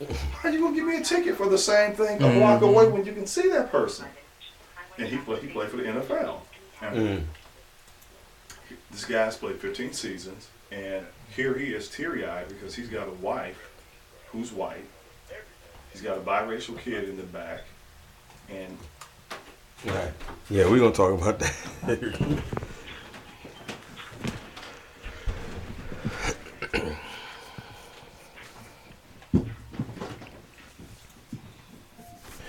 And we are back. This is Regional National Issues. I'm your host, Mr. Yancey. We're talking about police misconduct and where do we go from here. I'm joined live in the studio by Mr. Jody Eric Matthews and Pastor Graylin Stargo. We've been having a conversation again about we've been breaking down a couple of these different situations where, again, the question comes in exactly what went wrong? What was the procedure? What was it was there? What was the breakdown that brought on these tragedies? But on top of that, the question has come in: how do we fix it? Like I said, that's the whole moving forward from it. And Pastor Starger, we was talking during the break about you were saying it's part of it is about being educated or being knowledgeable of law enforcement, and how to address them that could possibly de-escalate a situation. Absolutely. One of the things that we had in the fire service, one chief came out with a saying that we adopted nationwide. Everyone goes home safe, whether you worked a 24-hour shift or 14-hour shift. Mm-hmm. The idea was everyone goes home safe. And the same with our kids. Whether it's your brother, your husband, daughter, wife, whoever it is, even for the working man, everybody goes home safe. With that being said, one of the things we have to look at is uh, what do we do to survive? How do we engage the police officers? And understand they've got a job that Lord knows I wouldn't want to have. I had the opportunity the day I was hired by the fire department. I was offered a job as a police officer as well. Mm. And so, no brainer.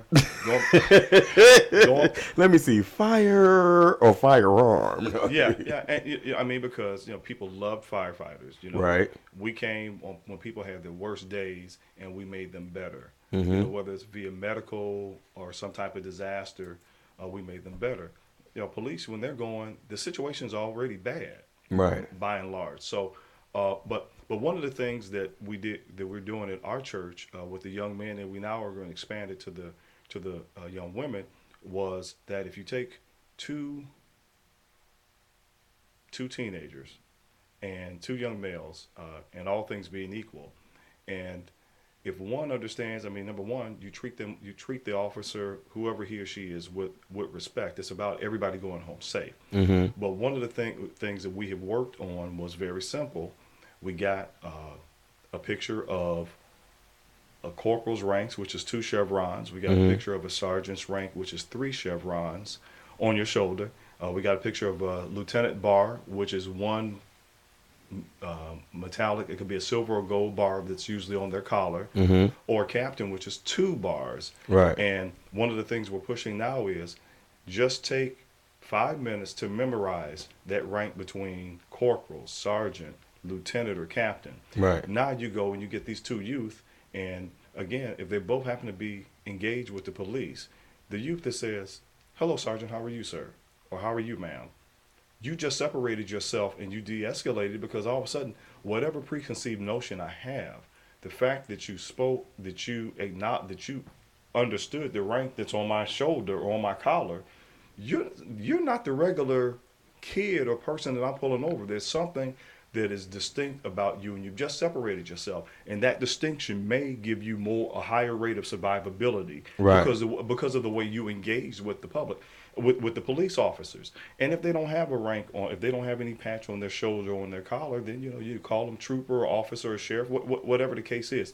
But just that thing is what we're doing at our church, and actually we've passed it on to some other churches in our organization, and they've already done it. Right. Because again, it really is about everybody going home safe. Right. And if we can, from the church perspective, people can do it at home. You can pull it up on the internet. Right. If my kids, my grandkids, my nieces or nephews, or church kids know just those four ranks as you did when I showed you the picture, you knew them off the bat. Right. You just changed the landscape, Right. because there's something different about you. And the first thing they may say, well, you got a family member on the job, or you got a family member in the military. That's fine. And whatever it is, they realize that you're whatever it was that they pulled you over for a stop. Now you've already put in their mind, wait a minute, this isn't this. They're different. They're distinctive. Right. And again, it's about going home safe. And so one of the things that we look at from a learning perspective, and there's a myriad of things, and you got listeners that I'm sure are even more well versed with education and teaching than I am. But if you look at something very quickly, Mr. Yancey, if you look at exposure theory and application, Okay.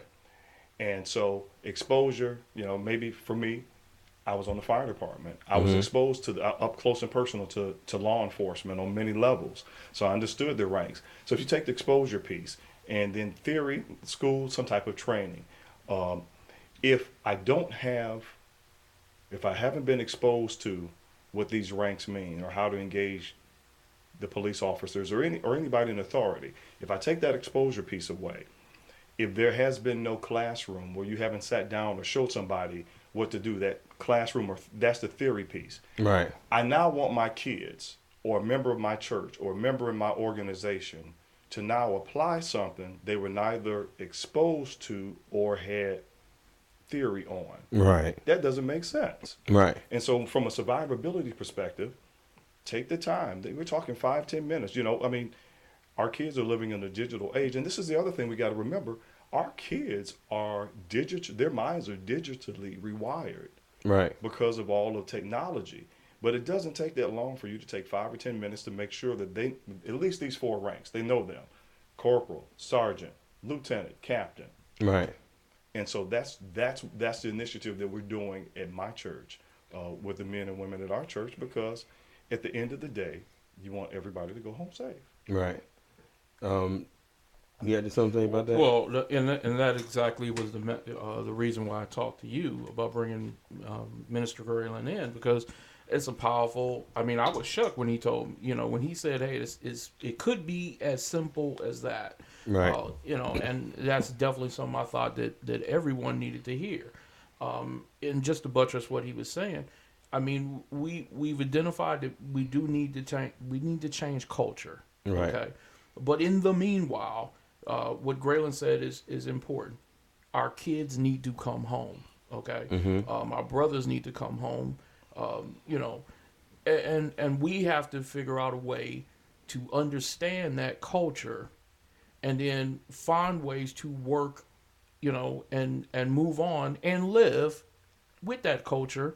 But that doesn't mean appeasement. That means you do what you have to do to get home. Right. Now, once you get home, then you start to change your reality. Right. So one thing I would buttress on that is that we have to learn how to de-escalate the situation. Absolutely. Right. Absolutely. And that goes back to when you have a camera in your hand. Right. You don't have a camera in your hand, or as so many young people are fond of now, is knowing one piece of the law, and then reciting that piece of the law, and saying to an officer or a law enforcement person, "Well, I know my rights." Right. You just know your Miranda rights. But not understanding that the culture is not about you understanding your rights. Right. At that particular moment, like any other human being, power is about asserting power. Right. Power is achieved by its assertion. So if I'm telling you something and I believe myself to be the authority, okay, and my mama used to have a little saying, back in the day, she said, "Look, I'm not going to tell you twice." Right. Okay, so when you have somebody who has authority, quite often the mere fact that you want to argue with them is escalating the situation. Right. You may be correct, but your method of talking to that person, just by you doing something that they believe on its face, should not be happening. You're talking back to me. Okay. They don't have time to be rational at that point. That situation has jumped out of being rational into being about power. Right. And one way or another, you gonna do what I say.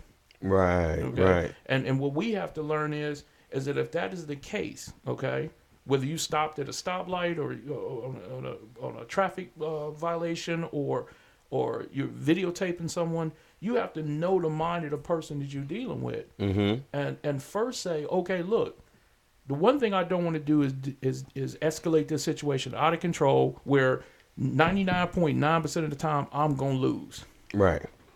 Okay. Find a way to deal with it that lets you go home, like Graylin said, let you come home at night. Right. Well, one thing I got to mention, and again, I personally have made great use of it, and in certain cases, I will say there was a situation that happened that was finally solved, where I believe my pastor had mentioned it. He was involved with it, as far as some young men who were wrongfully accused came home, after 30-something years, but they came home. But one of the things the guy said that came out, it says the justice system does work. And the question comes. I mean, of course, we can go with pros and cons either way. But this is the thing. Again, when we talking about de-escalating the situation and going home, not saying that you give up on it, Yeah. but there's a such thing as guilty until proven. Oh, so I'm sorry, innocent until proven guilty. So okay, you arrest me or you give me this ticket, I'm going to fight it. Now, if you're wrong, you're wrong. Either you do best to take the plea bargain. Don't waste don't waste money. You know what I'm saying? Don't waste people's time and trying to prove you're right or when you know you're wrong. But if you know you are right and you can either pull up witnesses, like I said, do not be wrong. That's like again, as we mentioned earlier. Don't just have a video because that's not might not get you where you want to go. It probably get you deeper under the prison than you want to be. But gather evidence, take it to court, allow the justice system to do what it's supposed to do, versus again allowing a medical examiner to have to do what they have to do. Exactly. Because now you feel, well, I don't like, again, because they not because first of all, civilians are not educated about law enforcement, and law enforcement kind of stays behind the shield, as they say, and do not try to interact with the community, because that's another thing people will say, well, what about the police officers being more active? And I will say, again, like you said earlier, we're not dehumanizing, we're not trying to say police officers are bad, because I have met some really nice police officers, one in particular, and I never forget this man, big white guy, that all like no matter how many times in this conversation you be talking to this guy for 5 hours, guaranteed he'll say 30 times, look at my face. Like, dude, I'm sitting here talking to you. I cannot. No, but it's just a matter of you really understand what he's saying. But he's the nicest cop I've ever met. But at the same time, that interaction still has to continue, not just with one cop, because again, it's not just about serving as it is protecting. Because if I don't know who I'm protecting, then like you said, any and everything can happen. But But if you lose perspective, right, okay, because you have to deal with so much every day, true, and then you lose perspective on the protecting part Mm-hmm. and the serving part, and it becomes more of caging Right. and isolating. Right. Then and when the culture that you are in pushes you that way. So you can be, I know some cops, and I know I know they're fine men and women, and they're my friends. But it's very hard in any institution, depending on, it doesn't matter where you are, that if the culture, and that's what Graylin was speaking about before, if the culture takes you one way, it's very hard to be a single individual and be counterculture, Right. and survive. Right. Because now you asking them to be in a sea of people who all think one way and then they think the other way. Mm-hmm. Okay, so at its essence, what we have to do is change the mentality. Now, the way to change the mentality is to force it from up top, because it's not going to change from the bottom unless you can go to each cop individually or each law enforcement person. And then, see, the thing is, we talking about cops. We're not talking about district attorneys Wow. and judges and all that, because a cop can lock you up, but you go to jail from the judge We had a and the district and prosecutor, the right. prosecutor. So, it's and that takes us back to what you were talking about with the sports Mm-hmm. guy. I don't understand what a cop is. I really don't understand why he's upset. The shirt is about the justice system. Right. Well, You know. I might say you mentioned that because again, when you talk about changing, it's the responsibility of everybody. That's another thing. True enough. Okay, you have the citizens themselves, your civilians, whatever. But then again, athletes are civilians, some of them. But you have the regular Joe Schmoes or whatever. They're supposed to be educated. And you have law enforcement that they know they have power, but at the same time, who can really push the conversation that is going to take it to the next level? And yeah, I wanted to mention that because first of all, I think it was at the Nets and the Cavs game. There was quite a few athletes that wore the "I Can't Breathe" shirts, and then here in Cleveland, Andrew Hawkins had he wore a shirt that said "Justice for Tamir Rice and John Crawford." And let me see, because I can actually read to you what the what he said. Let me see. Uh, okay. Let me see. Okay, I thought it was in this article. I thought I saw. I'm sorry.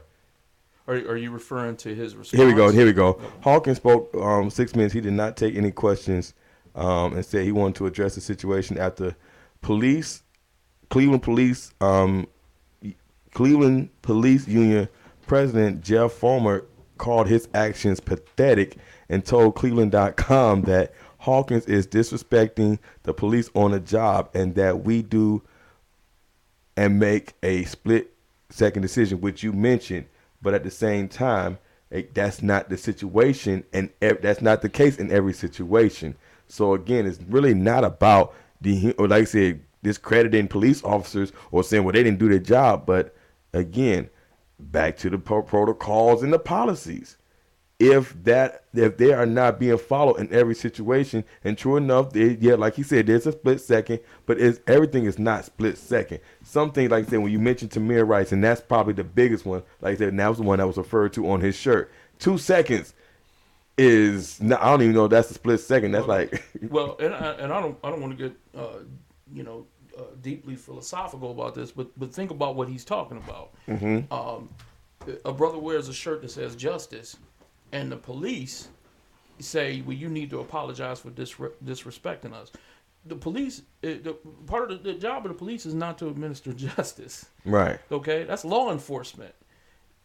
A judge, a trial, a jury, prosecutors and defendants, that's justice. right, So someone questions justice and he gets upset because in his mind he assumes that's part of his job. Part of his job in that patrol car is to administer justice. right, That's not his job. His job is not to get out there and decide whether or not Tamir can live or die, or whether he should go to jail or he shouldn't. right, His job is to enforce the law. If you have broken the law, then my job is to arrest you. right. It's not to decide your punishment. I don't get out. I don't get out the car saying you have broken the law, so now I can shoot you. That's not my job. Right. Okay. If my life is in danger or other people's lives are in danger, then I have to do what I have to do based on that reality. But when you start to assume that you are the judge, like not to take it back into my realm, but when you start becoming Judge Dredd, Right. and you saying I don't need a judge or a jury or anybody else to decide what your innocence or guilt. I'm here right now, and I've made that decision. Right. And that takes you back to what happened to Trayvon Martin. That takes you back to what happened to Eric Gardner. That you have people on the scene at that point deciding justice. You've struggled. You put your hands up, but now I can put you in a chokehold because you know what? You deserve this. You have broken the law. You resisted me. You told me this. You told me that. And that's really what's going on, is that you have people out there making judgments. Right. Instead of upholding the law and saying, okay, this is what we need to do in order to take you to jail. And if I have to stand 200 feet away from you and yell with a bullhorn, put the gun down. And if you don't put the gun down, then I'm going to have to do this. Right. We're in the chase, and so it really kind of comes into him being upset because he feels like it is his duty or the duty of the people that he represents to administer justice. Right. Pastor Stargo, I got to go to you because, again, you mentioned some of the things that you all do in the church, and we mentioned this a little bit earlier in regards to the impact that the church can have on these situations. In your opinion, how can the church, either whether it be by education, being more active in the community, to help the the citizens feel safe, at the same time letting the law enforcement know that I mean, how does the church bridge that gap? Uh, Very good question. And the church again, traditionally was the voice of conscience, and dealt and served the community not just as congregants. One of the things that we have done is reached out to the police department for the last 2 years with the gun Sabbath Sunday and had somebody come in and talk to us. But one of the things that we're encouraging now is for the police officers to uh, come by the church. And one of the things when I was on the job that I did was I encouraged the people in my the men and women in my battalion, to go out to the stores, whether the supermarket, raise the station doors up and engage with the public because they needed to see us in a non-emergency environment. Right. I was 10 years old before I ever saw a firefighter of color. Mm. Back then we were Negroes or colored, something like that. We weren't black yet. Colored folk. We were somewhere around there. And I was like, oh my goodness, it's a colored firefighter. I never in my mind even thought about it was something that I could do. Right. Uh, but one of the things that we're doing is asking them to come by because I want our men and women and our young boys and girls to see the police officers in a non-emergent setting. Mm-hmm. Because from that, you're going to develop stronger ties. From that, you're going to develop some people that will, whether they join the Cleveland Police Department or FBI or Secret Service. That's Captain Kenny Cowens, the late Kenny Cowens was the firefighter that I saw when I was the first black firefighter I saw. He had no idea that how that affected me. I'd never seen it before. But the church has to begin to engage with the police department and with the community. Sometimes, and I'm not saying all the time, but sometimes, Mr. Yancey, churches are in areas they have no idea who the people. They have no relationship with the people in that area, Right. and so the church actually has and should be on the forefront as to join with the police department and the politicians and the activists to say, let's talk because.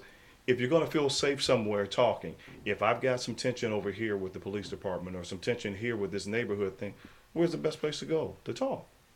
The church. Right. And real quick, I wanted to jump in there on what you said. I think that's excellent, and I also think that uh, some of these mothers and daddies that bring their kids down to the precinct, to scare them, to Mm-hmm. tell them, okay, if you don't stop what you're doing, you're gonna be here. Right. The scared straight situation. Yeah. But maybe just as Graylin said, maybe they do need to introduce their children to the patrol officers that are patrolling in their neighborhood. Mm-hmm. So whether it be inviting a cop over for lunch Mm-hmm. or asking him to come by on a Saturday and just hang out for a second, that way years later when he sees you, he's not so ready to say you're not a human being. Okay, if you've broke bread with somebody, whether it be at the church, Mm-hmm. it's harder to see them as not human. Mm-hmm. So we have to take some steps back and also start to say, okay, instead of watching the patrol car go by your house every day Right. and only calling them when you need something, flag the guy down and give him some cupcakes or something. Man, people can't bake. No, I'm just messing. Everybody love free cupcakes.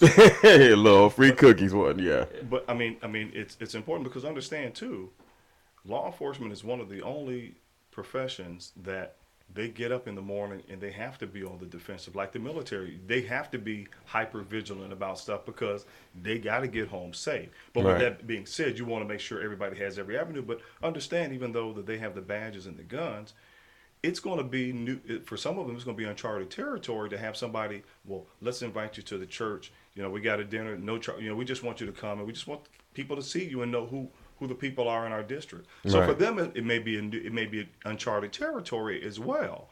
So there may be a degree of uncomfortability, but we do have to work to break that barrier. And the last thing I wanted to say very quickly was, because you're a professional athlete or because you're a person of means, does not exclude you from this type of engagement. If you look at athletes, where are most sports events? Most of the time, they're in the inner city. Right. The Coliseum, the stadiums all across the country. Most of the time, they're in the city.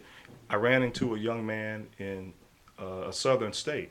He had been stopped 3 times in less than 10 minutes and given a ticket for the same thing a block away.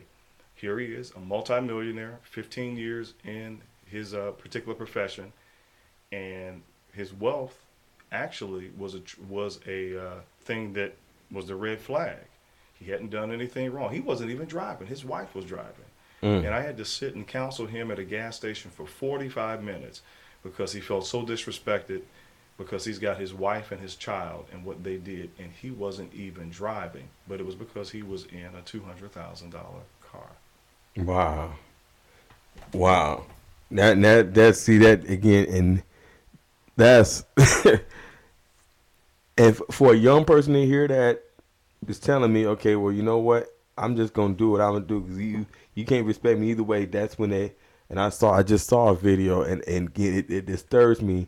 I think 2015 is some things I'm just not gonna talk about them now.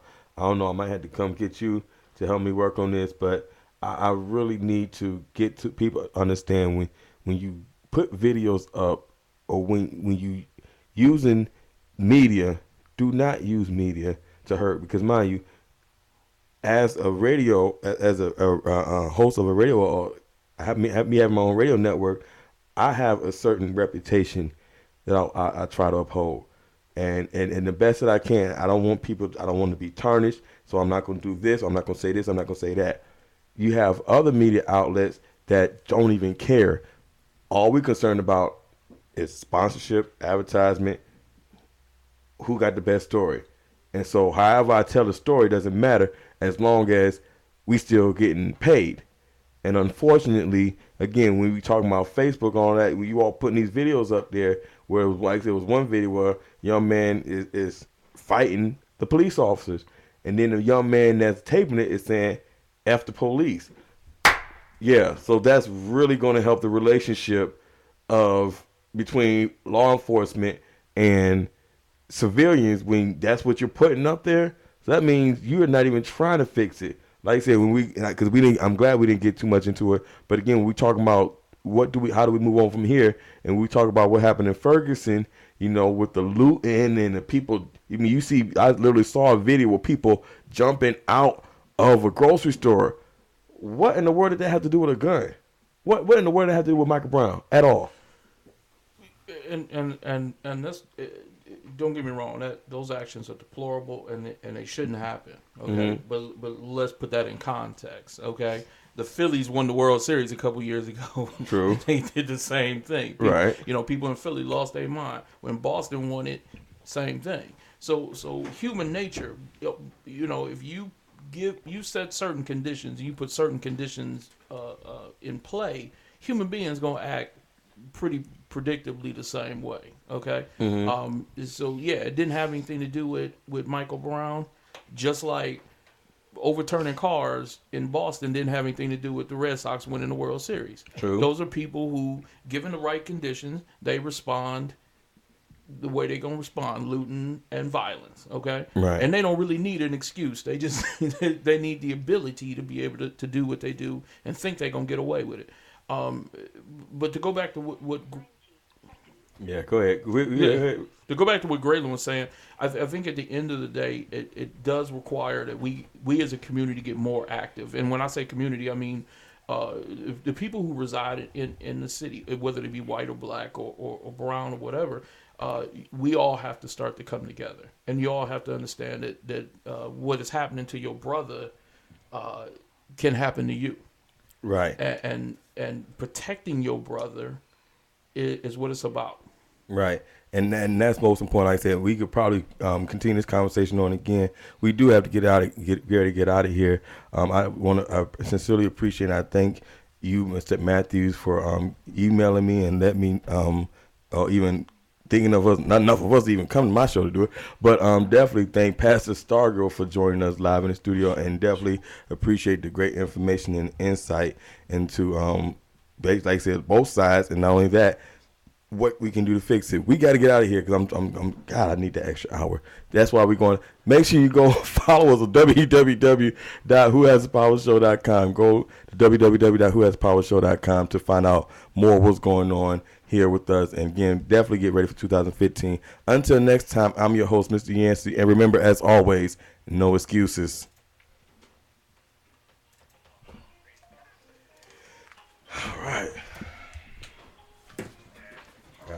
all.